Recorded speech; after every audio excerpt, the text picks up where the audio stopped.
Cuando saqué el celular, el juez se puso pálido. El juez estaba a segundos de firmar.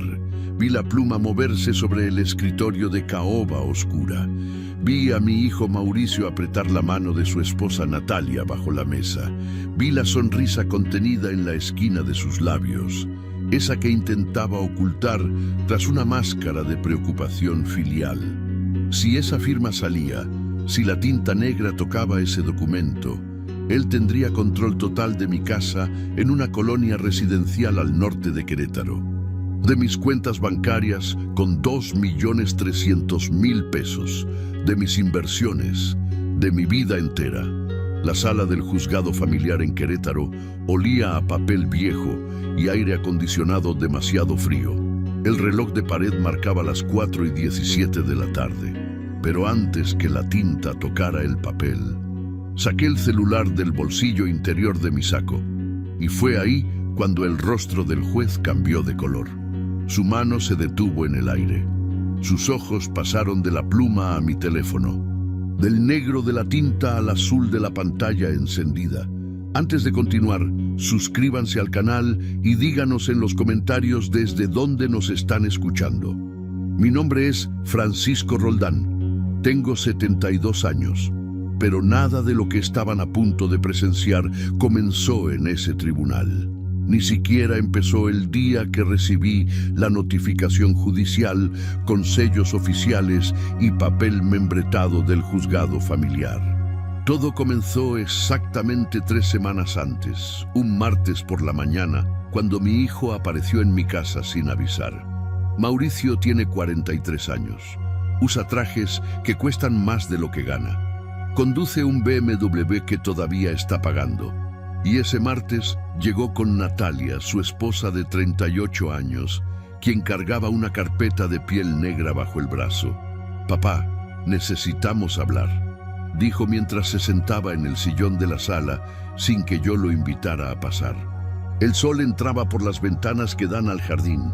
Afuera, don Agustín podaba los rosales que mi esposa Leonor plantó antes de morir hace 5 años.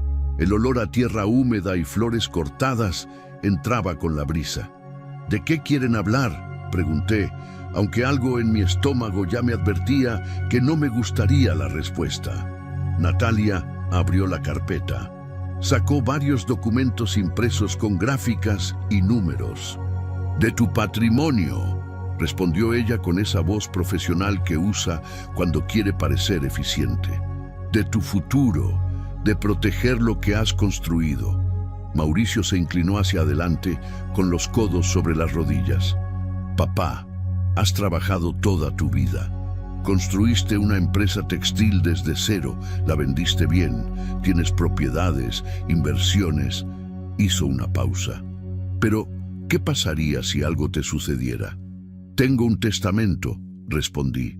«Lo hice hace 2 años con mi notario de confianza». «Lo sabemos», dijo Natalia pasando una hoja. «Pero un testamento solo funciona después de tu muerte. Necesitas algo más, inmediato». «¿Inmediato para qué?». Mauricio suspiró, como si le costara decir lo siguiente. «Para protegerte de ti mismo, papá. Has estado olvidadizo últimamente». La palabra cayó en la sala como una piedra en agua quieta. «¿Olvidadizo?». «La semana pasada dejaste la estufa prendida», dijo Natalia, señalando algo en sus papeles. «Mauricio tuvo que venir a apagarla». Me distraje 5 minutos mientras contestaba el teléfono. «Y hace 2 semanas perdiste tu cartera», agregó mi hijo. «La encontré al día siguiente en el coche». «Y confundiste la fecha de tu cita con el doctor», insistió Natalia. Me quedé mirándolos. El reloj de pie junto a la chimenea hacía tic-tac en el silencio. Don Agustín seguía podando afuera, ajeno a lo que ocurría dentro. «Vinieron a hacer un inventario de mis errores». «Vinimos a ayudarte», dijo Mauricio, y su tono sonaba genuino. Demasiado genuino. «Queremos que firmes un poder notarial amplio, temporal, solo mientras te recuperas». «¿Recuperarme de qué? No estoy enfermo». «No, pero estás envejeciendo. Es normal. No es tu culpa». Natalia cerró la carpeta. Con un poder notarial, Mauricio podría ayudarte a manejar tus cuentas, pagar servicios, hacer inversiones inteligentes. Yo manejo mis propias cuentas. Claro que sí, aceptó mi hijo rápidamente. Pero ¿no sería más tranquilo tener ayuda? ¿No te daría paz mental saber que alguien está cuidando de todo? Me levanté del sillón. Caminé hacia la ventana. Afuera, las bugambilias que bordean la barda lucían moradas bajo el sol de marzo. Déjenme pensarlo. Esperaba que se fueran, pero Natalia sacó otro documento. También necesitamos hablar de la casa. ¿Qué tiene la casa? Está sola, papá, dijo Mauricio. 6 recámaras para ti solo. ¿No sería mejor venderla? Mudarte a un lugar más pequeño, más manejable, un departamento en el centro o incluso qué. O podrías venir a vivir con nosotros, soltó Natalia. Tenemos espacio, una persona de apoyo podría estar pendiente durante el día. Y ahí entendí lo que realmente querían, ponerme vigilancia en mi propia vida. No necesito que nadie me cuide. Claro que no, concedió Mauricio, levantándose también. Solo estamos pensando en opciones, en el futuro, en lo que es mejor para ti. Se fueron 20 minutos después, dejando la carpeta negra sobre la mesa del comedor. La abrí cuando cerré la puerta. Adentro había un poder notarial ya redactado, un avalúo de mi casa, 4.200.000 pesos.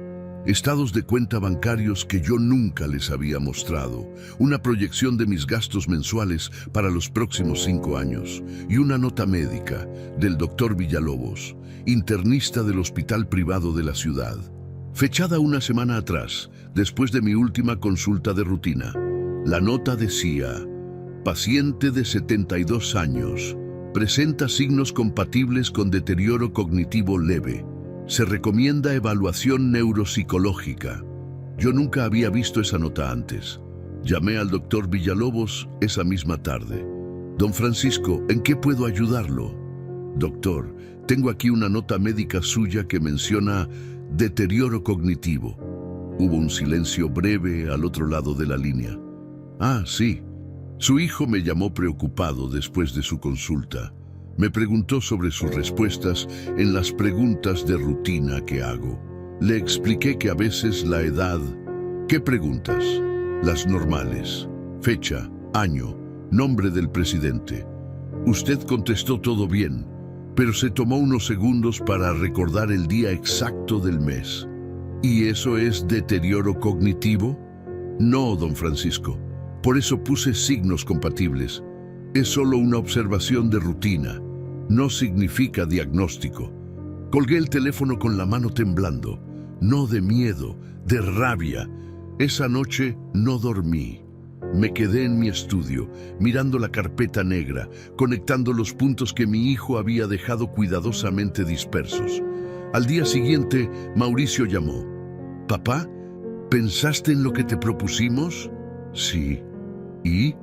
«No voy a firmar ningún poder notarial». Hubo un silencio frío. Está bien, era solo una sugerencia. Su tono había cambiado. Ya no sonaba preocupado. Sonaba calculador. Oye, ya que estás en el teléfono, ¿me puedes confirmar el saldo exacto de tu cuenta de inversiones? ¿Para qué necesitas saberlo? Para ayudarte a planear mejor. Para que sepamos con qué estamos trabajando. No estamos trabajando con nada, Mauricio. Es mi dinero. Colgó sin despedirse. 2 días después, el banco me llamó. Señor Roldán, le informo que hubo un intento de solicitud de información a nombre de su hijo. Presentó un documento que pretendía autorizarlo. El área jurídica lo rechazó por inconsistencias. ¿Qué tipo de solicitud? Estado de cuenta detallado de los últimos 6 meses. Él dijo que usted lo había autorizado, pero el documento presentaba irregularidades que no pudimos validar. Yo no autoricé nada. Por eso lo estamos contactando, señor Roldán. Es parte de nuestro protocolo de seguridad. Colgué. Mi corazón latía tan fuerte que podía sentirlo en las sienes. Llamé a mi abogado, el licenciado Mendoza, con quien trabajé durante 30 años en mi empresa. Necesito verte hoy mismo. Nos reunimos en su oficina del centro histórico a las 6 de la tarde. Le conté todo. Las visitas, las preguntas, el poder notarial, la llamada del banco. Mendoza se quitó los lentes y se frotó los ojos. Francisco, tengo que decirte algo. Recibí una llamada de un colega el viernes. Me preguntó si yo seguía siendo tu abogado. ¿Quién te llamó?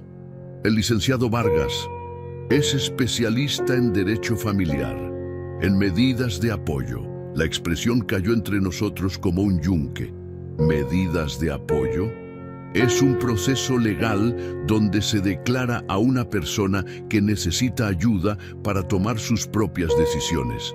Se le asigna un apoyo designado que administra sus bienes y... Ya sé de qué se trata.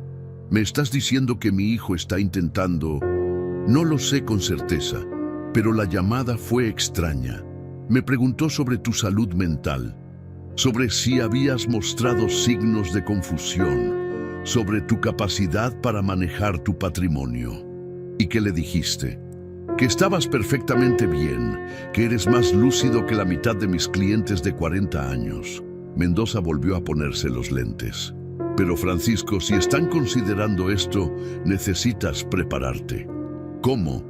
Evaluaciones médicas independientes, documentar tu capacidad cognitiva y sobre todo, hizo una pausa.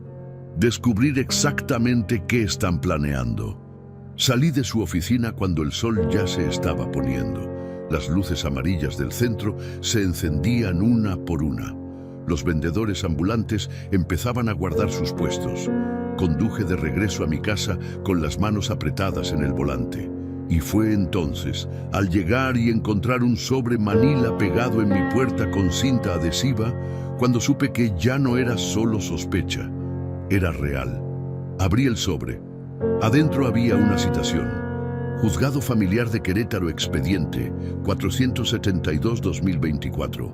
Asunto: solicitud de medidas de apoyo y salvaguardas. Promovente: Mauricio Roldán Sánchez, persona para quien se solicitan las medidas, Francisco Roldán Torres. La fecha de la audiencia: 18 días después. Mi hijo había empezado el proceso legal sin siquiera avisarme. Pero lo que me heló la sangre no fue eso. Fue el expediente médico adjunto, 3 páginas escritas por el doctor Villalobos, describiendo un episodio de desorientación severa que, según el documento, había ocurrido en su consultorio 2 semanas atrás. Un episodio donde supuestamente yo no recordaba dónde estaba. Un episodio donde supuestamente confundí a mi hijo muerto con mi hijo vivo. Yo nunca tuve un hijo muerto, y ese episodio jamás ocurrió de esa manera. La consulta médica había sido 3 semanas antes, un jueves por la mañana. Fue el 14 de marzo, y lo recuerdo perfectamente.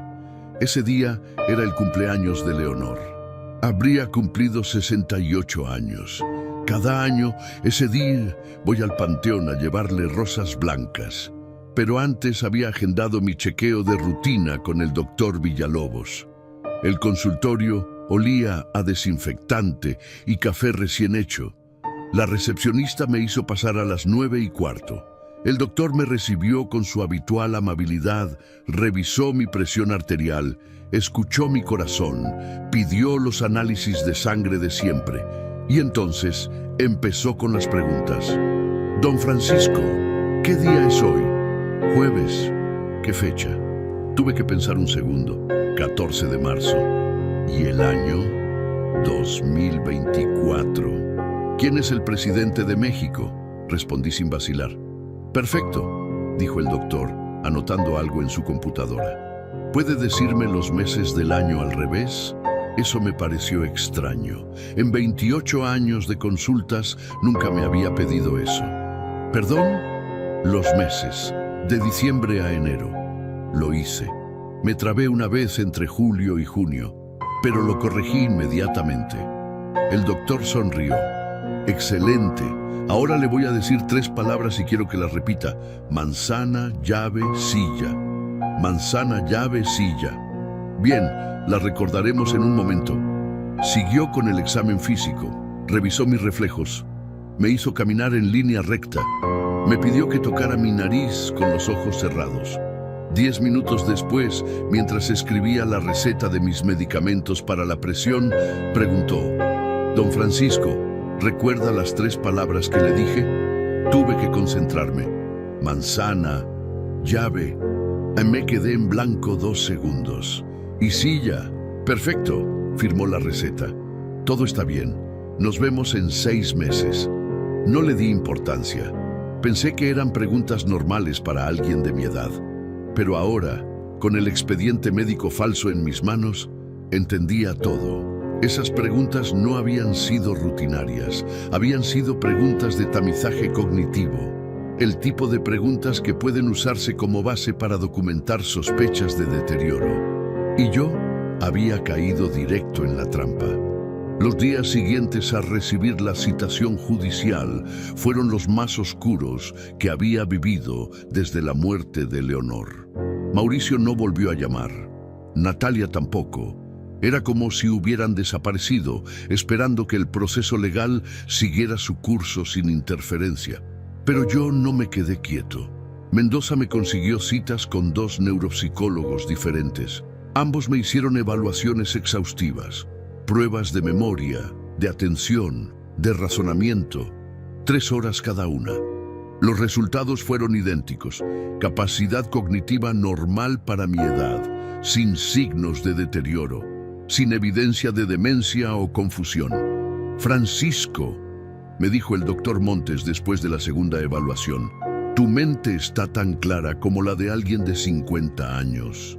No sé quién escribió ese reporte, pero no refleja la realidad». Guardé ambas evaluaciones en mi estudio. Y entonces decidí hacer algo que Mendoza me había sugerido, aunque me incomodaba profundamente: documentar todo. Compré una grabadora de voz pequeña, del tamaño de una memoria USB.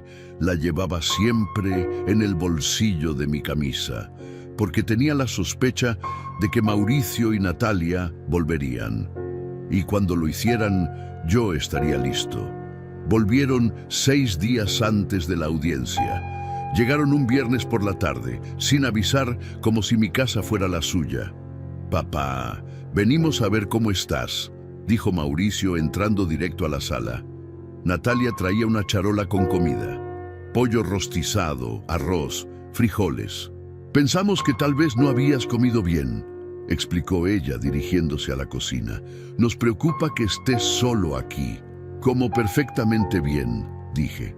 «Claro», asintió Mauricio sentándose.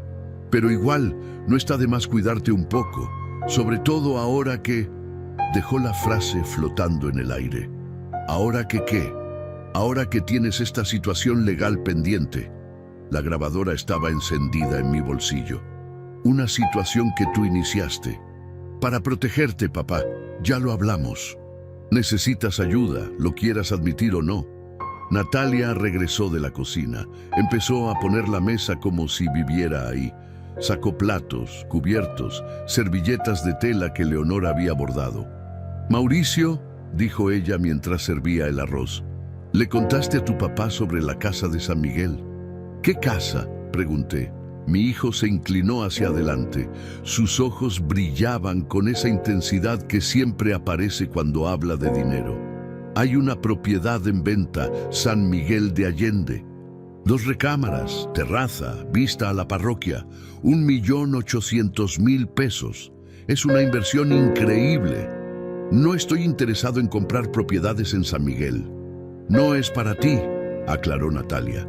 «Es para nosotros, pero necesitaríamos que nos ayudaras con el enganche. Unos 500.000 pesos. Lo pagaríamos en 2 años». El silencio llenó la sala. «¿Me están pidiendo dinero?». «No te lo estamos pidiendo», corrigió Mauricio. «Te estamos ofreciendo una oportunidad de inversión familiar». Además, se detuvo, eligiendo las palabras con cuidado. «Después de la audiencia, cuando se dicten las medidas, estas decisiones se tomarán de manera conjunta de todas formas». Ahí estaba, la verdadera razón. «Cuando se dicten las medidas», repetí lentamente. «Hablas como si ya estuviera decidido». papá, seamos realistas. El juez va a ver el reporte médico, va a escuchar al doctor Villalobos, va a entender que necesitas supervisión. ¿Y tú serás mi supervisor? ¿Tu apoyo designado? Sí. Mauricio se levantó, caminó hacia la ventana. Alguien tiene que tomar las riendas. Alguien tiene que asegurarse de que no cometas errores financieros, de que no te aprovechen, de que tú tengas acceso a mi dinero. El rostro de mi hijo se endureció. Esto no es sobre dinero. No, me levanté también. Entonces, explícame por qué tu abogado solicitó en el expediente que, en caso de aprobarse, tú seas designado como administrador principal provisional de mis bienes, bajo supervisión judicial. No coadministrador, no supervisor, administrador principal. Vi cómo Natalia y Mauricio intercambiaron una mirada rápida. Es el procedimiento estándar, dijo ella. El procedimiento estándar sería un fideicomiso con un banco, un apoyo neutral. No mi hijo que me está pidiendo 500,000 pesos en la misma conversación donde habla de controlar mi patrimonio. Mauricio se acercó. Su mandíbula estaba tensa. Papá, estás paranoico. Estás viendo manipulación donde solo hay preocupación familiar. ¿Preocupación familiar? Repetí. ¿Es preocupación familiar conseguir un reporte médico falso? ¿Es preocupación familiar solicitar información bancaria sin mi autorización? ¿Es preocupación familiar iniciar un proceso legal sin siquiera hablar conmigo primero? No es falso, insistió Natalia. El doctor escribió lo que vio. El doctor escribió lo que ustedes le pidieron que escribiera. Eso es una acusación grave, dijo Mauricio, y su voz había bajado a un tono peligroso. Muy grave. Me quedé mirándolo. Este hombre de traje caro y sonrisa calculada. Este hombre que una vez fue mi hijo pequeño, que jugaba en este mismo jardín, que me abrazaba cuando tenía pesadillas. ¿Qué te pasó, Mauricio? ¿A mí? Nada me pasó. Crecí, maduré. Entendí que a veces hay que tomar decisiones difíciles por el bien de la familia. Robarle a tu padre es una decisión por el bien de la familia. La bofetada fue verbal, pero el impacto fue físico. Vi cómo su rostro se ponía rojo. No te estamos robando nada. Estamos tratando de salvarte de ti mismo. Entonces déjenme claro algo, dije, sintiendo cómo mi voz se volvía tan fría como nunca la había sentido. Cuando el juez me pregunte el jueves si estoy de acuerdo, le voy a decir que no. Le voy a mostrar mis evaluaciones neuropsicológicas y le voy a explicar exactamente qué están intentando hacer. Mauricio se acercó más. Estábamos a medio metro de distancia. ¿Y crees que te va a creer? Eres un hombre contra un reporte médico oficial. ¿Quién crees que tiene más credibilidad? El que dice la verdad. Se rió. Una risa corta, sin humor. Aquí no gana el que tiene razón, papá. Gana el que trae papeles. No estoy enfermo. El papel dice que sí. Mauricio se dio la vuelta hacia la puerta. Y en 5 días, un juez va a confirmarlo. Natalia lo siguió, dejando la comida intacta sobre la mesa. Antes de salir, mi hijo se detuvo en el marco de la puerta. Una última cosa, papá. Cuando esto termine, cuando tengamos el control, espero que entiendas que lo hicimos por tu bien y espero que algún día puedas perdonarnos. ¿Perdonarlos? Por hacer lo correcto, incluso cuando no querías que lo hiciéramos. La puerta se cerró. Me quedé solo en mi sala, con el reloj haciendo tic-tac y el olor a pollo rostizado llenando el espacio vacío. Pero no estaba completamente solo. En mi bolsillo, la grabadora había capturado cada palabra. Esa noche, pasada la medianoche, escuché un ruido en el jardín. Me asomé por la ventana de mi recámara. 2 figuras hablaban junto al coche de Mauricio, estacionado frente a mi casa. Bajé en silencio. Abrí la ventana de mi estudio apenas unos centímetros. Sus voces llegaban claras en la quietud de la noche. No fue inteligente presionarlo así, decía Natalia. Tenía que saber que vamos en serio. ¿Y si lleva esas evaluaciones al tribunal? No importa. Vargas ya movió el ambiente. Dijo que esto se ve como un trámite, que todo está encaminado. Sentí como mi sangre se helaba. ¿El abogado movió contactos?, preguntó Natalia. Algo así. Tiene conocidos en el medio. Esto se ve como un caso simple. Un adulto mayor confundido, un hijo preocupado. Rutina. ¿Y si no es tan simple? Después que salga la resolución, todo queda bajo nuestro control, dijo Mauricio. La casa, las cuentas, todo. Podemos vender la propiedad, liquidar las inversiones, hacer lo que necesitemos hacer. Y él no podrá hacer nada al respecto. ¿Y la casa de San Miguel? La compramos en 2 meses, con su dinero. Se rieron los dos. Mi mano temblaba mientras sostenía mi teléfono, grabando todo a través de la ventana. Yo estaba dentro de mi propia casa, escuchando una conversación en mi propiedad. No intercepté nada, solo documenté lo que ocurrió frente a mí. Cuando se fueron, 15 minutos después, me quedé en la oscuridad de mi estudio. La audiencia era en 5 días. Y ahora tenía en mi poder no solo evaluaciones médicas que demostraban mi capacidad, tenía sus propias palabras confesando su plan. Los siguientes días fueron un borrón de preparación. Mendoza y yo nos reunimos 3 veces. Revisamos cada documento, cada grabación, cada evidencia. Es suficiente, me dijo, más que suficiente. Pero yo seguía sintiendo un nudo en el estómago. El miércoles en la noche, víspera de la audiencia, no pude dormir. Me quedé despierto en la sala, mirando las fotografías en la pared. Mauricio de niño, Mauricio graduándose, Mauricio el día de su boda. ¿En qué momento ese niño se había convertido en esto? El jueves amaneció gris, nubes bajas cubrían Querétaro. Me puse mi mejor traje, el azul marino que usaba para las juntas importantes cuando todavía dirigía mi empresa. Mendoza pasó por mí a las 3 de la tarde. ¿Listo?, preguntó. Listo.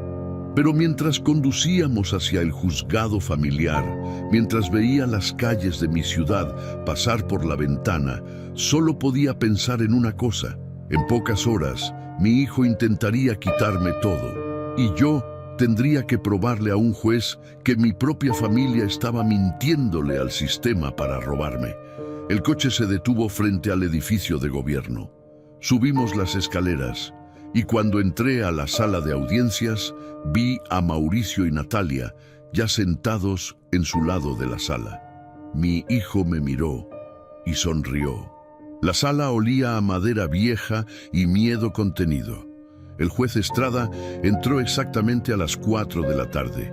Era un hombre de unos 55 años, cabello canoso, lentes de armazón metálico. Se sentó tras su escritorio elevado con la expresión neutral de alguien que ha visto 1000 casos similares.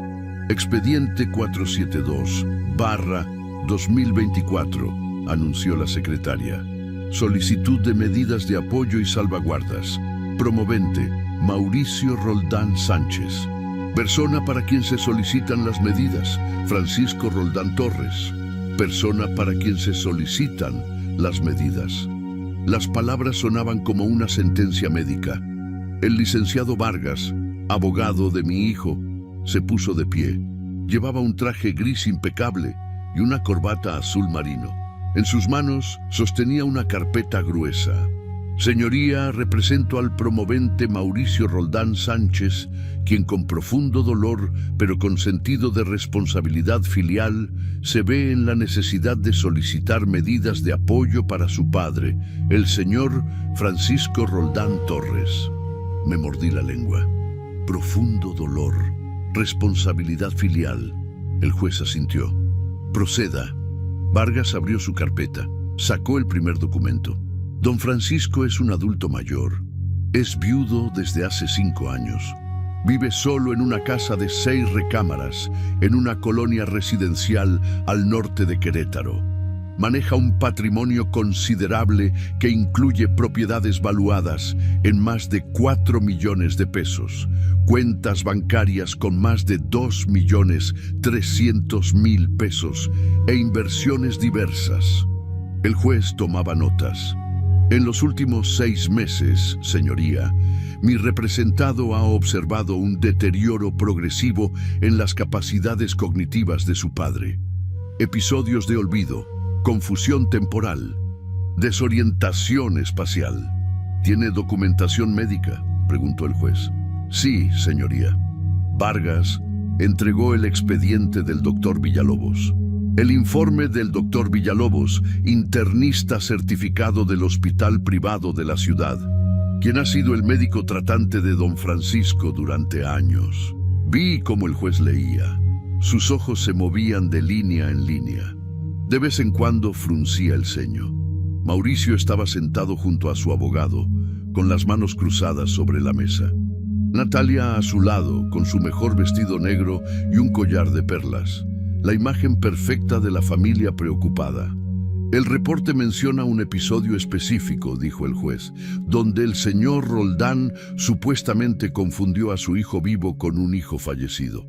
Así es, señoría, un episodio que causó gran alarma en mi representado. El juez me miró por primera vez. Señor Roldán, ¿qué tiene que decir al respecto?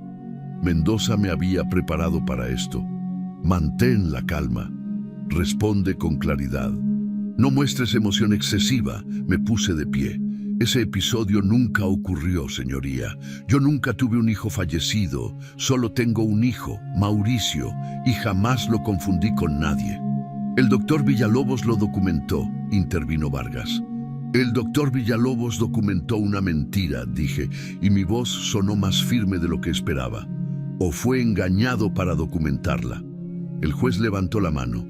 Señor Roldán, comprendo que esta situación es difícil, pero necesito que seamos objetivos.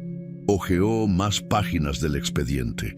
Aquí también menciona que olvidó cerrar la estufa, que perdió documentos importantes, que confundió fechas de citas médicas.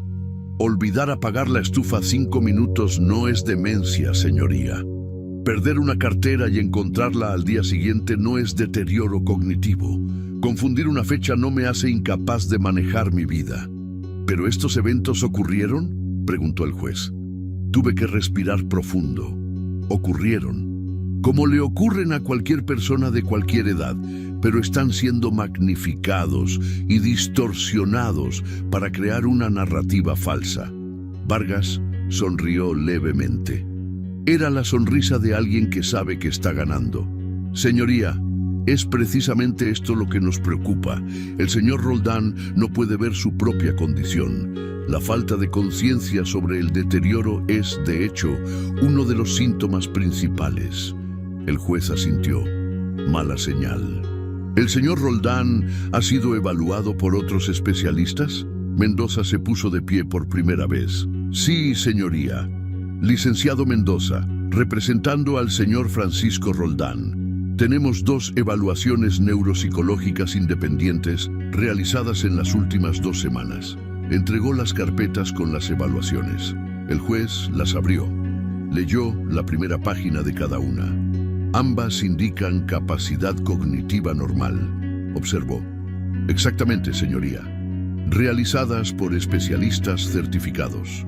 Pruebas exhaustivas de memoria, atención, razonamiento lógico. Todas las áreas evaluadas resultan normales para la edad del señor Roldán. Vargas se inclinó hacia adelante. Señoría, el problema con estos lapsos cognitivos es que no son constantes. Hay días buenos y días malos. Es probable que estas evaluaciones se hayan realizado en días buenos. El juez me miró de nuevo. Señor Roldán, ¿puede decirme qué día es hoy? Jueves. Fecha completa. 4 de abril de 2024. ¿Dónde estamos?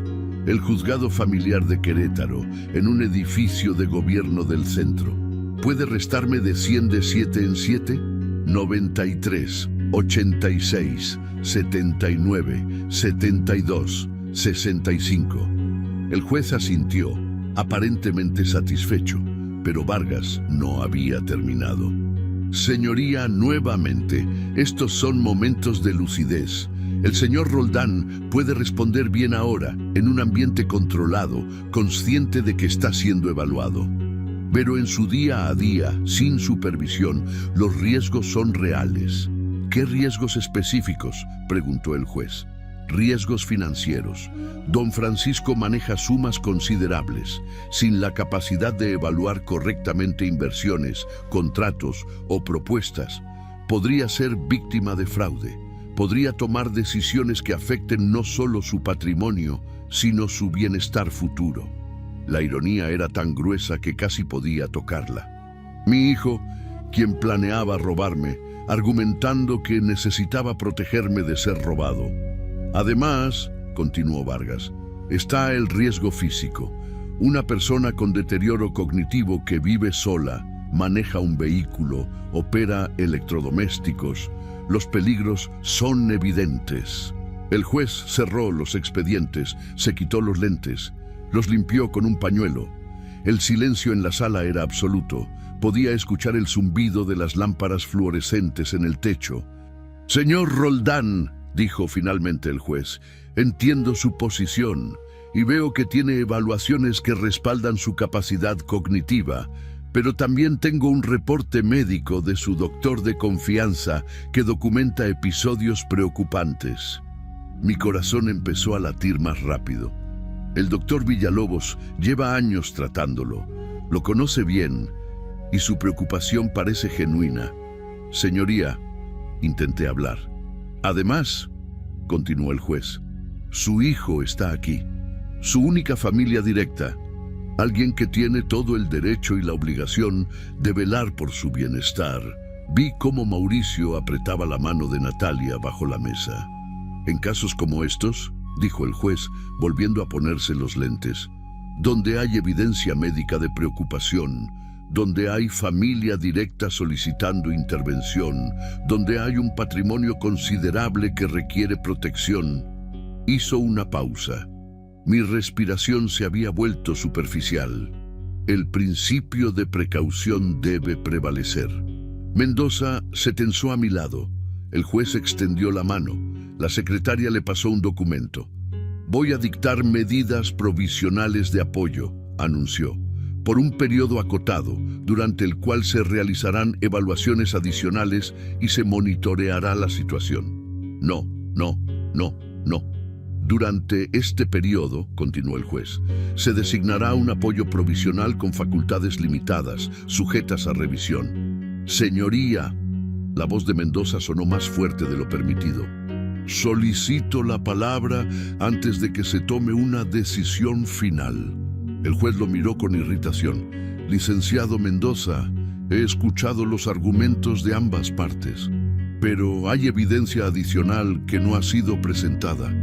Evidencia crucial que cambia completamente el panorama de este caso».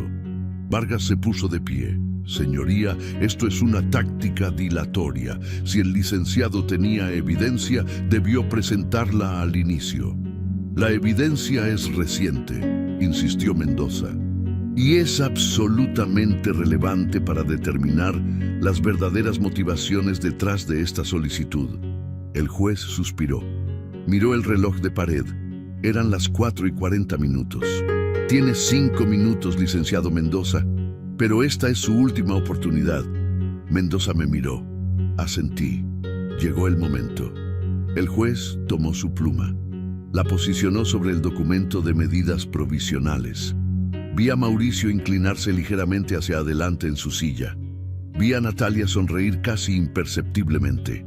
Vi la punta de la pluma descender hacia el papel, y fue entonces cuando saqué mi celular del bolsillo interior de mi saco. El juez se detuvo. Su mano quedó suspendida en el aire. Sus ojos pasaron de la pluma a mi teléfono, y su rostro cambió de color. El tiempo se detuvo. La pluma del juez Estrada quedó suspendida a 2 centímetros del papel. Su mano temblaba ligeramente, como si su cerebro hubiera enviado la orden de firmar, pero algo lo hubiera interrumpido a medio camino. El celular en mi mano brillaba con luz azul en la sala, apenas iluminada por las lámparas del techo. «Señor Roldán», dijo el juez, y su voz había perdido la seguridad de hace un momento. «¿Qué está haciendo?» «Ejerciendo mi derecho a presentar evidencia, señoría».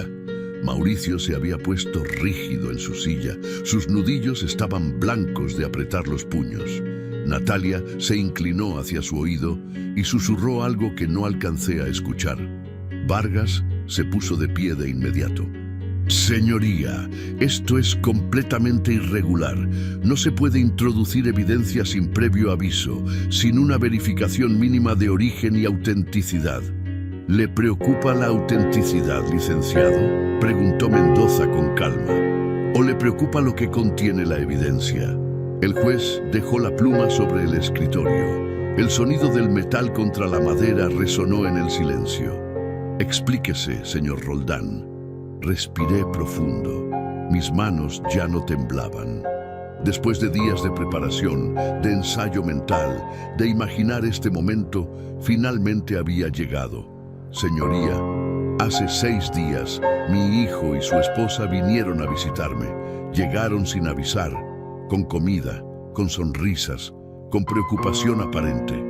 «Papá, no hagas esto», dijo Mauricio en voz baja, pero en la acústica de la sala su voz llegó clara a todos los rincones. Continué sin mirarlo. «Durante esa visita me pidieron 500,000 pesos para comprar una propiedad en San Miguel de Allende. Me dijeron que era una inversión familiar, y entonces mi hijo dijo algo muy interesante». El juez se inclinó hacia adelante.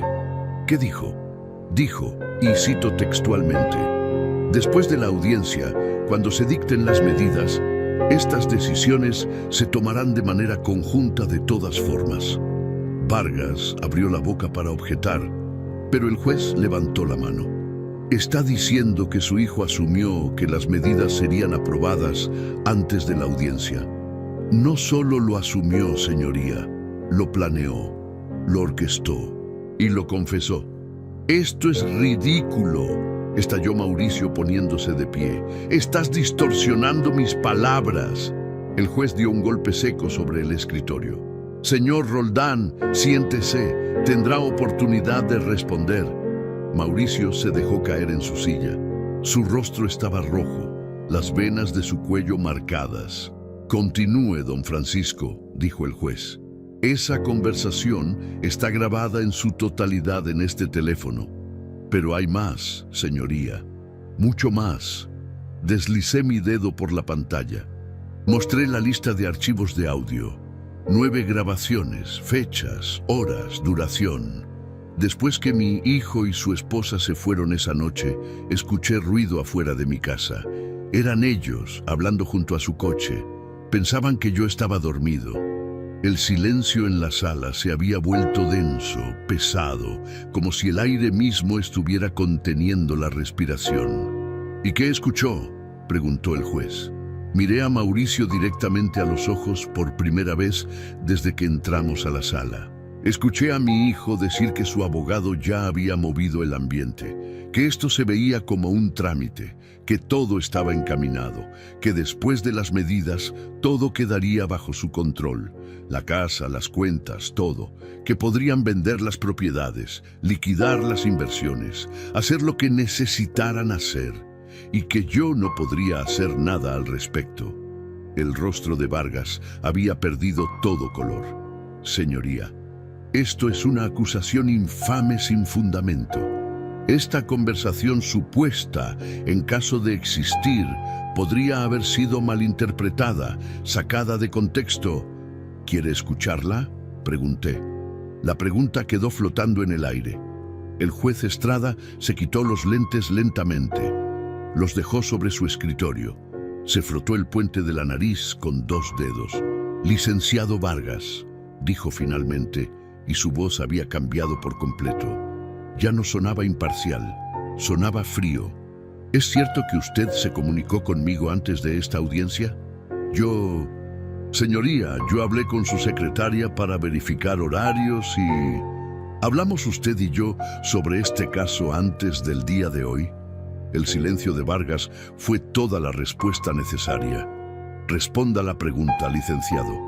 No directamente, señoría, pero... Vargas tragó saliva. Su corbata azul marino de repente parecía demasiado apretada. Pero mencioné el caso en una conversación informal en el colegio de abogados la semana pasada. Usted estaba presente. Comenté que era un asunto de rutina, un adulto mayor con deterioro progresivo, un hijo responsable. ¿Y yo qué dije? Usted dijo que sonaba como un trámite, directo, sin complicaciones.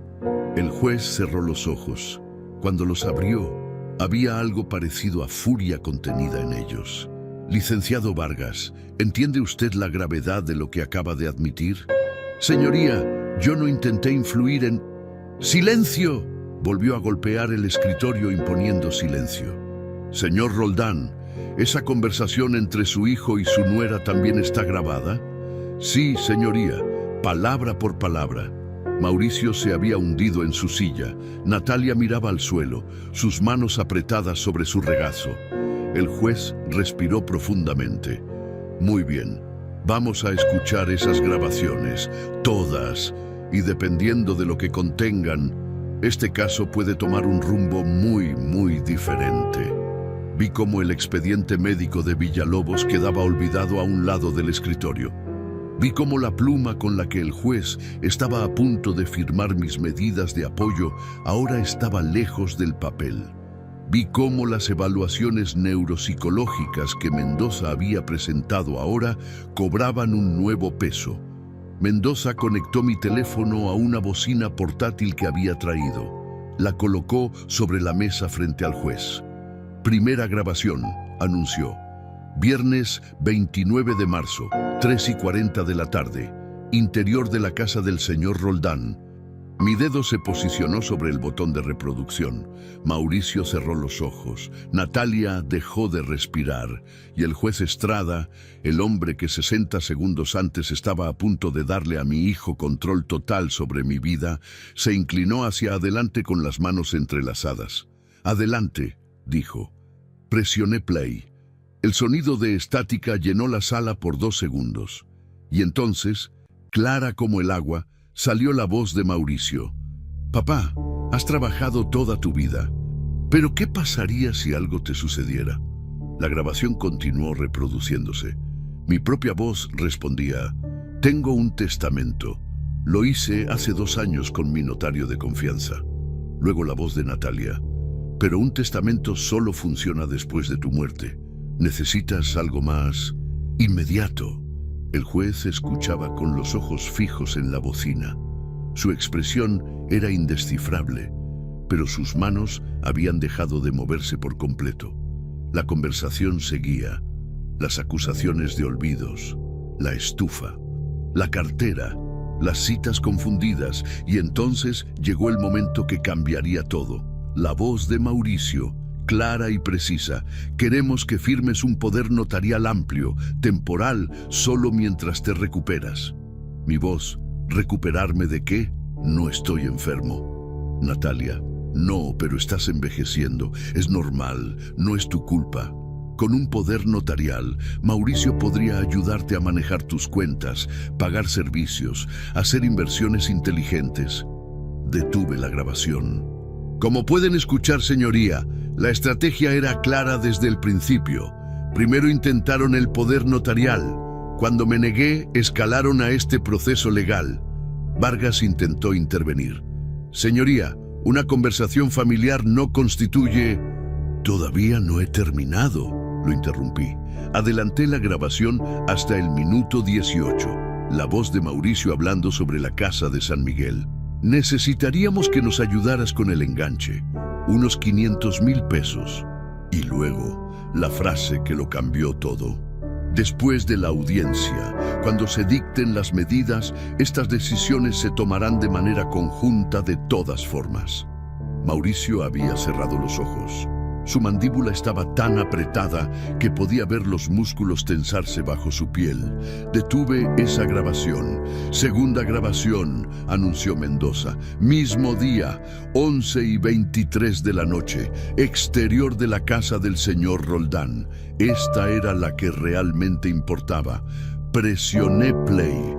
Al principio, solo se escuchaba el ruido de la noche, grillos, el viento moviendo las hojas de los árboles, y entonces, voces distantes que se volvían más claras. La voz de Natalia. No fue inteligente presionarlo así, Mauricio. Tenía que saber que vamos en serio. ¿Y si lleva esas evaluaciones al tribunal? El silencio en la sala del juzgado era absoluto. Todos escuchaban con atención casi dolorosa. La voz de Mauricio continuó en la grabación. No importa. Vargas ya movió el ambiente. Dijo que esto se ve como un trámite, que todo está encaminado. Vi cómo el rostro del juez Estrada se ponía pálido. Sus nudillos apretaron el borde de su escritorio. La grabación continuaba. Natalia. ¿El abogado movió contactos? Mauricio. Algo así. Tiene conocidos en el medio. Esto se ve como un caso simple. Un adulto mayor confundido, un hijo preocupado, rutina. ¿Y si no es tan simple? Y entonces vino la frase que sellaba todo. Después que salga la resolución, todo queda bajo nuestro control. La casa, las cuentas, todo. Podemos vender la propiedad, liquidar las inversiones, hacer lo que necesitemos hacer. Y él no podrá hacer nada al respecto. La risa de ambos resonó en la bocina. Natalia. ¿Y la casa de San Miguel? Mauricio. La compramos en 2 meses, con su dinero. Más risas. Detuve la grabación. El silencio que siguió fue ensordecedor. Nadie se movió. Nadie respiró. La sala del juzgado se había congelado en el tiempo. El juez Estrada tenía ambas manos planas sobre su escritorio. Su rostro había pasado del color pálido a un rojo intenso que subía desde su cuello hasta su frente. Licenciado Vargas, dijo, y cada palabra salía como una piedra lanzada. Levántese. Vargas se puso de pie con las piernas temblorosas. ¿Usted habló conmigo sobre este caso fuera de esta sala? Señoría, yo... ¿Sí o no? Fue una conversación informal. Yo no intenté... Responda la pregunta. Vargas agachó la cabeza. Sí, señoría. ¿Y le dije que el caso parecía como un trámite sin complicaciones? Sí. ¿Sabiendo usted que eso podría influir en mi decisión durante la audiencia? El abogado no respondió. El juez se puso de pie. No era común verlo perder la compostura de esa manera. Su silla rodó hacia atrás con el movimiento brusco. Señor Mauricio Roldán, póngase de pie. Mi hijo se levantó lentamente. Sus piernas apenas lo sostenían. ¿Es su voz en esa grabación? Mauricio abrió la boca. La cerró. La volvió a abrir. Yo, señoría, esa conversación fue privada, fue sacada de contexto. ¿Es su voz? Sí. ¿Dijo usted que después de las medidas tendrían control de todo el patrimonio de su padre? Yo no quise decir, ¿lo dijo o no lo dijo? Mauricio miró a Natalia. Ella tenía lágrimas corriendo por sus mejillas, no de tristeza, de terror. Sí, susurró mi hijo. El juez respiró profundamente. Se volvió a sentar, tomó la pluma, el mismo instrumento con el que segundos antes iba a firmar mis medidas de apoyo, y la arrojó sobre su escritorio con fuerza. El sonido del metal contra la madera resonó en la sala. Esta audiencia, dijo el juez con voz temblorosa de furia contenida, es una farsa, una manipulación del sistema judicial, un intento de fraude procesal. Señoría, intentó hablar Vargas. Siéntese, licenciado. Vargas se dejó caer en su silla como si sus piernas hubieran dejado de funcionar. El juez tomó el expediente médico del doctor Villalobos, lo levantó en el aire. Este documento, dijo, que describe episodios que nunca ocurrieron, que menciona un hijo muerto que nunca existió, que fue usado como fundamento principal para esta solicitud. Hizo una pausa. Este documento es evidencia de un posible delito. Abrió un cajón de su escritorio. Sacó su celular personal. Voy a dar vista inmediata a la Fiscalía General del Estado. Mi secretario hará la comunicación correspondiente en este momento y se dará aviso también a la autoridad médica correspondiente. Mauricio se desplomó en su silla. Papá, dijo con voz rota, yo no quería, yo solo necesitaba. Lo miré. Este hombre que una vez fue mi hijo. Este extraño con mi apellido que había intentado robarme todo. ¿Qué necesitabas?, pregunté. Si me lo hubieras pedido como hijo, sin mentiras ni trampas legales, habría sido otra conversación. ¿Control? Nunca lo mereciste. ¿Respeto? Lo perdiste para siempre. El juez dio instrucciones a su secretario, quien salió rápidamente de la sala. Señor Roldán, me dijo, su solicitud de medidas de apoyo no solo está negada, está siendo referida a las autoridades competentes para investigación por fraude procesal, falsificación de documentos médicos y posible intento de influir indebidamente en este juzgado. Vargas se había puesto completamente blanco. Licenciado Mendoza, continuó el juez, prepare una denuncia formal, tanto contra el licenciado Vargas como contra el doctor Villalobos. Este tribunal no será cómplice de este tipo de conducta. Mendoza asentía mientras tomaba notas frenéticamente. Mientras hablaba, miré a Mauricio. Mi hijo tenía la cabeza entre las manos. Natalia lloraba en silencio, y la pluma que iba a firmar mi sentencia yacía sobre el escritorio, testigo mudo de una traición descubierta. El secretario regresó y confirmó que las comunicaciones estaban en proceso. El juez asintió. Mauricio se puso de pie súbitamente. Señoría, ¿puedo explicar? Siéntese, ordenó el juez sin siquiera mirarlo. Ya escuché suficiente. El silencio que siguió fue pesado, denso. El juez finalmente nos miró a todos. Su rostro había recuperado algo de color, pero la furia aún brillaba en sus ojos. Señora Natalia, dijo de repente. Ella levantó la vista. Las lágrimas habían corrido su maquillaje. ¿Usted participó activamente en este plan? Natalia abrió la boca. No salió ningún sonido. Responda. Yo solo apoyé a mi esposo. Pensé que era lo mejor para... ¿Para quién? ¿Para don Francisco? ¿O para ustedes? Natalia bajó la mirada de nuevo. El juez se dirigió a Vargas. Licenciado, además de las consecuencias legales que enfrentará por fraude procesal, presentaré una queja formal ante la barra de abogados. Su conducta ha manchado la profesión y ha comprometido la integridad de este juzgado. Vargas ni siquiera intentó defenderse, simplemente asintió, derrotado. En cuanto al doctor Villalobos, continuó el juez tomando el expediente médico, la instancia de ética profesional correspondiente determinará si este documento representa negligencia profesional o participación dolosa en un esquema fraudulento. En cualquier caso, su carrera está en serio riesgo. Me volteé hacia Mauricio. Mi hijo me miraba con ojos suplicantes. Papá, susurró, lo siento tanto. No respondí. El juez dio un último golpe sobre el escritorio. La solicitud de medidas de apoyo para el señor Francisco Roldán Torres queda negada en su totalidad. Además, ordeno que se dé vista a la Fiscalía y se remitan copias certificadas para que se investigue lo correspondiente. Hizo una pausa. Y hay algo más. Todos lo miramos. Dada la gravedad de los hechos y considerando el intento de manipulación judicial mediante contacto ex parte, el juez me miró directamente. Señor Roldán, tiene usted derecho a presentar una denuncia penal contra su hijo por fraude procesal, falsedad en declaraciones y posible abuso de confianza. La palabra penal cayó como una losa de concreto. Mauricio palideció aún más. Eso significa, explicó el juez, que de acreditarse los hechos, su hijo podría enfrentar responsabilidades penales que incluso contemplan pena de prisión.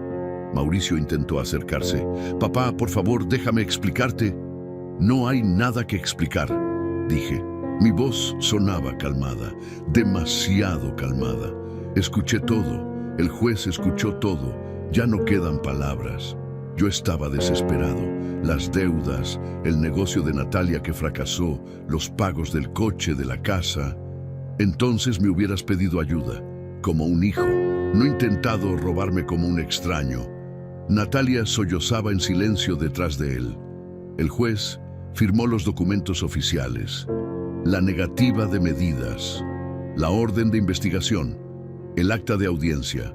Quedan notificados, dijo. Pueden retirarse.